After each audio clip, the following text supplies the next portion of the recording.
Erbabim Hüseyin, Erbabim Hüseyin, Erbabim Hüseyin, ya Sarallah. Adın səslərəm, eşqin bəslərəm, sən qeyrətli Mola, sən ki zülmə əymədin baş. Fəxri aləmin, Erbabim Hüseyin, verdin həm cavan, həm süd əmər, həm şanlı qardaş. Sənə təzim edər cümlə fələklər, sənə sari edər səcdə mələklər. Qeyrətli ağam, Sarallah səlam. Dildə ahımsan qanlı, mahımsan şanlı, şahımsan ya Sarallah. Qeyrət dəryası izzət, mənası ahləm, ağası ya Sarallah. Sən xəlqə şəhadətlə izzət dərsi örgətdin, zülmə etmədin beyət, qeyrət dərsi örgətdin.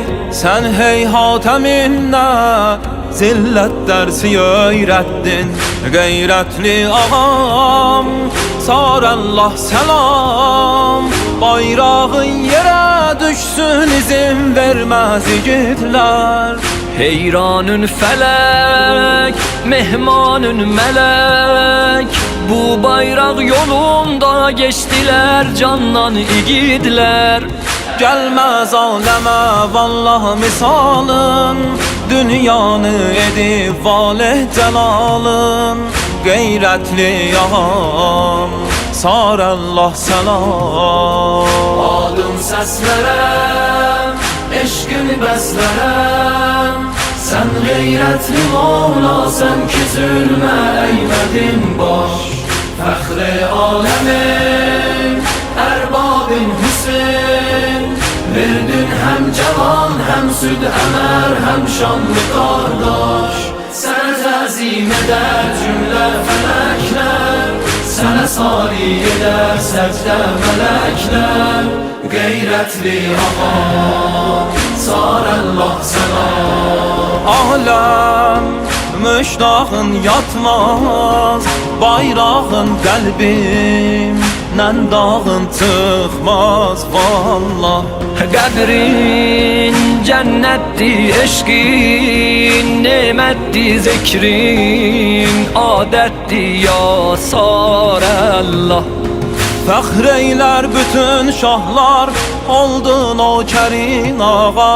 Vardı ərbəynində saysız ləşkərin ağa. Xəlqi valih eylər bu aşıq əsgərin ağa. İzzət dərsini, qeyrət dərsini Hizbullahilər aldı şərəfli məktəbindən. İman və həya, himmətlə vəfa, dərsin öyrənib vallahi igidlər Zeynəbindən. Vacibdir cəhana ehtiramın, insani dirildibdir qiyamin. Qeyrətli ağam, Sarallah səlam. Adın səslərəm, eşqin bəslərəm, sən qeyrətli Mola, sən ki zülmə əymədin baş. Fəxri aləmin, Erbabim Hüseyin, verdin həm cavan, həm süd əmər, həm şanlı qardaş. Sənə təzim edər cümlə fələklər, sənə sari edər səcdə mələklər. Qeyrətli ağam, Sarallah səlam.